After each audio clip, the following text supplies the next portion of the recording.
তো বন্ধুরা, পিওকে ফেরানো ধরে নিন যে কনফার্ম।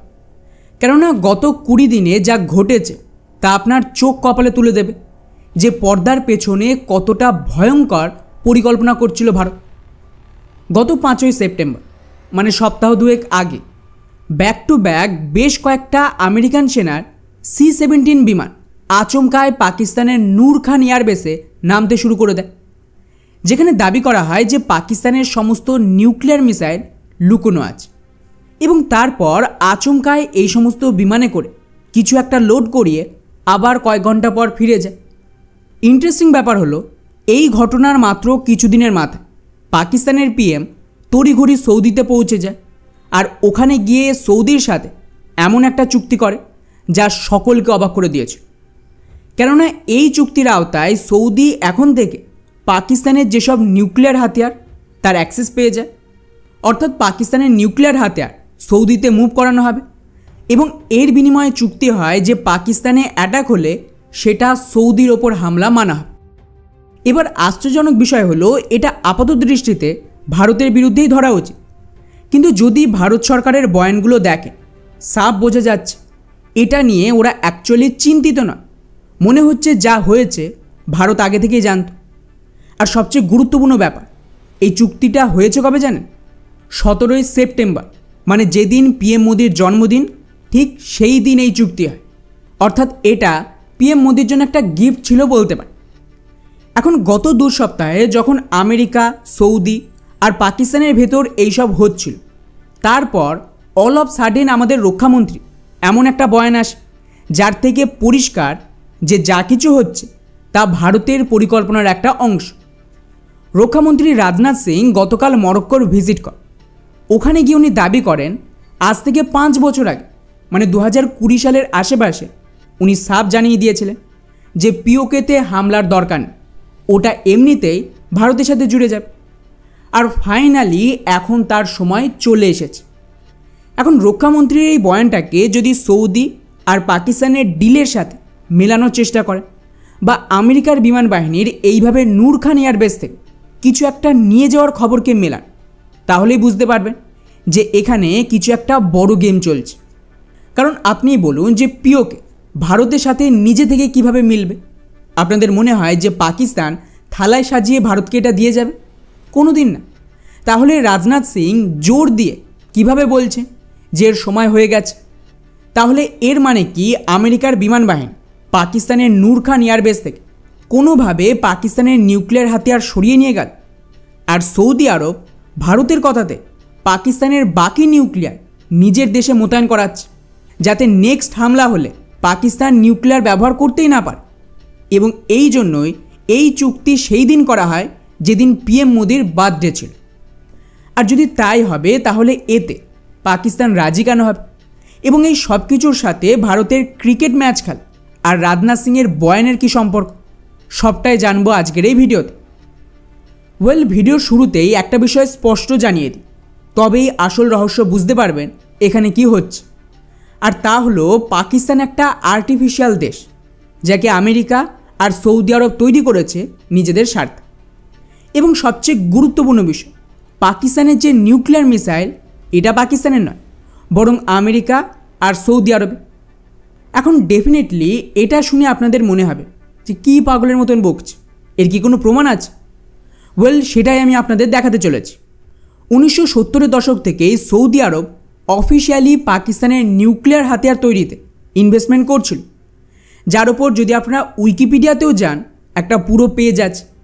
এখানকার খবর অনুযায়ী 1974 সালে পাক প্রধানমন্ত্রী জুলফিকার আলী ভুট্টো লাহোরে দ্বিতীয় OIC সম্মেলনের আয়োজন করে, আর ওখানেই সৌদির রাজপরিবার যোগ দেয়।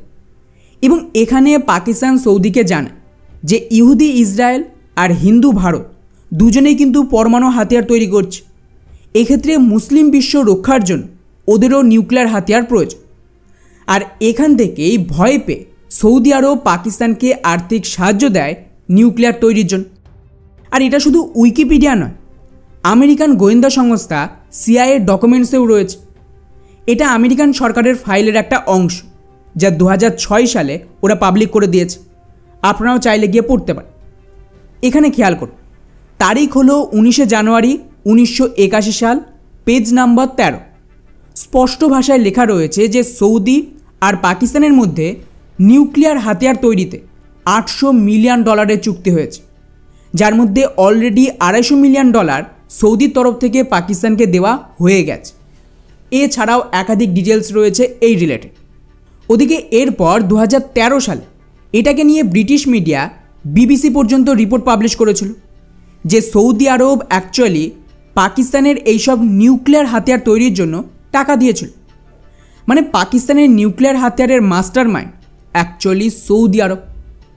আর এটাকে নিয়েই কিন্তু পাকিস্তানের জেনারেল জিয়াউল হকের তো অফিসিয়াল বয়ান আছে, যেখানে উনি সৌদির বাদশাকে 1980 সালে খোলাখুলি বলেছিলেন, নিউক্লিয়ার হাতিয়ার নিয়ে আমাদের যা অর্জন সেটা আসলে আপনাদের। ফলে আশা করি এটাকে নিয়ে আর কোনো ডাউট নেই যে পাকিস্তানের নিউক্লিয়ার আসলে সৌদির, এবং এটা পাকিস্তান নিজে এবং আমেরিকার সিআই বা ওদের সরকারের অফিসিয়াল ডকুমেন্টস স্বীকার করেছে। এখন প্রশ্ন হচ্ছে এর সাথে আমেরিকার কী সম্পর্ক? একটা সহজ প্রশ্ন করি আপনাদের, যে দেশ আজ পর্যন্ত একটা রকেট বানাতে পারেনি, একটা ব্যালিস্টিক মিসাইল বানাতে পারেনি, কোনো সায়েন্সের অবদান রাখেন, সেই দেশ মাত্র কয়েক বছরের মধ্যে নিউক্লিয়ার হাতিয়ার রেডি করলো কীভাবে? আর এক্স্যাক্টলি ভারতের নিউক্লিয়ার টেস্টের সাথে সাথেই পাকিস্তানের টেস্ট হলো কীভাবে? তো আপনাদের জানিয়ে রাখি যে এই সব কিছুর আসল মাথা আমেরিকা। ওরা 1980-র দশকে পাকিস্তান আর সৌদির সাথে মিলে সোভিয়েত ইউনিয়নের বিরুদ্ধে আফগানিস্তানে তালিবানদের তৈরি করে, আর এতে 3 দেশের ইন্টেলিজেন্স সামিল ছিল, যাকে লিড করছিল আমেরিকান সিআই। ইন্টারেস্টিং ব্যাপার হলো এই সময় আমেরিকান সিআইয়ের গোপন ডেরা ছিল পাকিস্তানের নূর খান এয়ারবেস। আর বলা হয় যে যেহেতু ভারত সোভিয়েত ইউনিয়নের পক্ষে ছিল, তাই আমেরিকা পাকিস্তানকে রেডি করছিল ভারতের কাউন্টার হিসেবে, আর টাকা দিয়েছিল সৌদি আরব।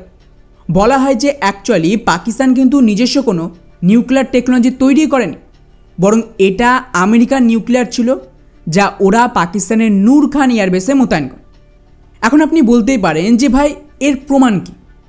তো এর জন্য আপনাদের পাকিস্তানের ডিফেন্স অ্যানালিস্ট, যিনি পাকিস্তান এয়ারফোর্স আর আইএসআইয়ের সাথে যুক্ত ছিল, এখন জার্নালিস্ট হয়েছে, সেই ইমতিয়াজ গুলের বয়ান দেখেন। এটা শুনুন, তারপর বাকিটা বলছি। कि नूर खान बेस पे जितने भी अमरीकी तैयारे इब्तदा में आते जाते थे, अब मालूम नहीं होता था कि उनके पास कार्गो क्या है, उन जहाज़ों में है क्या। वो पाबंद थे इस बात के कि जो भी चीज़ वो लेके आएंगे वजारत ख़ारजा को और वजारत दिफा को वो ज़रूर मुत्तले करेंगे कि इसमें है क्या। लेकिन जनाब वो ये समझ बैठे थे कि शायद नूर खान बेस उन्हीं का हो गया है, मुकम्मल तौर पर उनकी निगरानी में है। और यही वजह थी कि एक मरतबा एक हमारे एयरफोर्स के अफसरान ने कुछ पूछने की कोशिश की वहाँ पे जो अमेरिकी मरीन थे, जब सामान जहाज़ों से उतर रहा था तो उनको कुछ शक हुआ।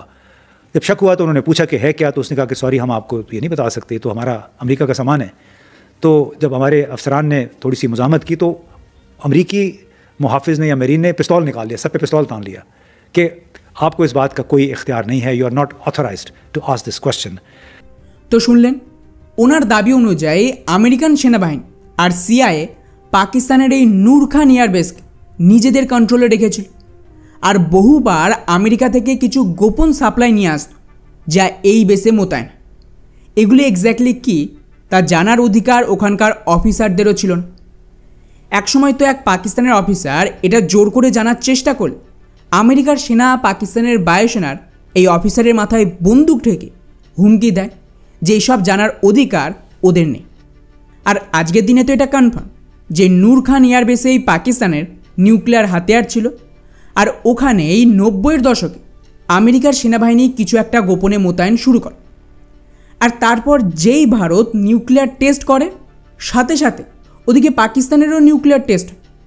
অর্থাৎ এর থেকে পরিষ্কার যে আমেরিকাই সেই দেশ যারা পাকিস্তানকে নিউক্লিয়ার টেকনোলজি দিয়েছিল বা ওদের নিউক্লিয়ার এখানে মোতায়েন ছিল, আর সৌদি এগুলো টাকা দেয় অপারেট করার জন্য।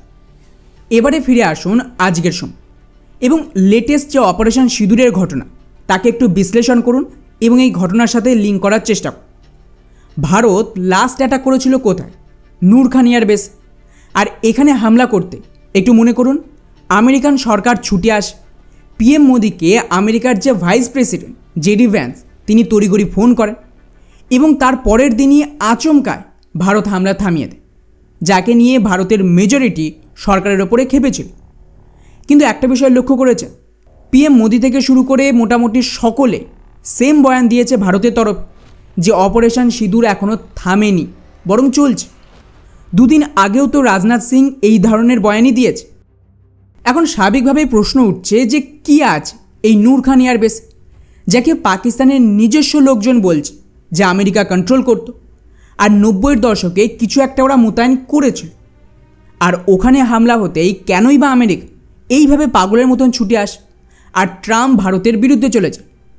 সবচেয়ে বড় প্রশ্ন যে ভারত সরকার বলছে অপারেশন সিঁদুর থামে, তাহলে সেটা হচ্ছে কোথায়? সবই তো শান্ত, উল্টে ভারত পাকিস্তানের ক্রিকেট ম্যাচ হচ্ছে। ওয়েল, এখানেই আসল রহস্য লুকিয়ে। একটা বিষয় তো পরিষ্কার যে পাকিস্তানের নিউক্লিয়ার আসলে ওদের না, সৌদি আর আমেরিকা।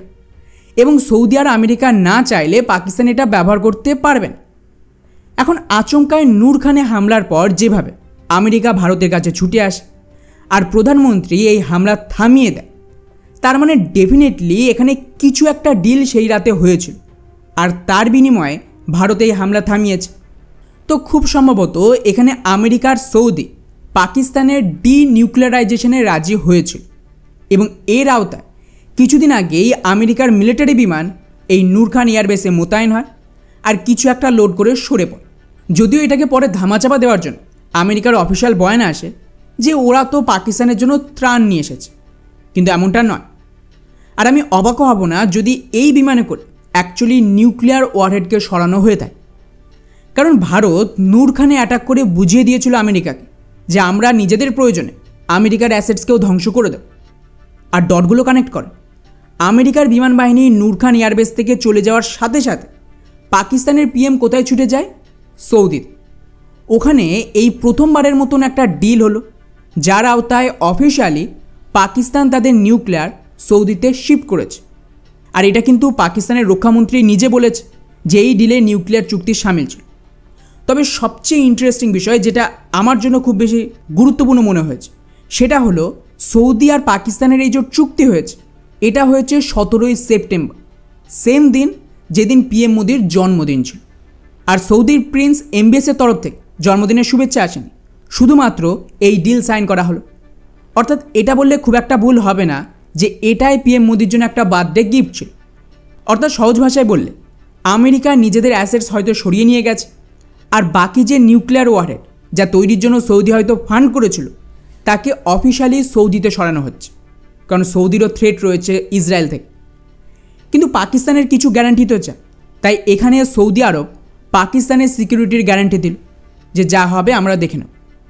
অর্থাৎ খুব সম্ভবত আগামী কিছু মাস এই চুক্তির আওতায় পাকিস্তানের নিউক্লিয়ার সৌদিতে সরানো হতে পারে। আর ভারতে এটাই চায়, একবার নিউক্লিয়ার খবর সরে গেলে পাকিস্তান ভারতের বিরুদ্ধে কিছুতেই টিকতে পারবে না। এমন পরিস্থিতিতে রাজনাথ সিংয়ের বয়ান আসে যে সময় হয়ে গেছে পিওকে ভারতে জুড়ে যাও।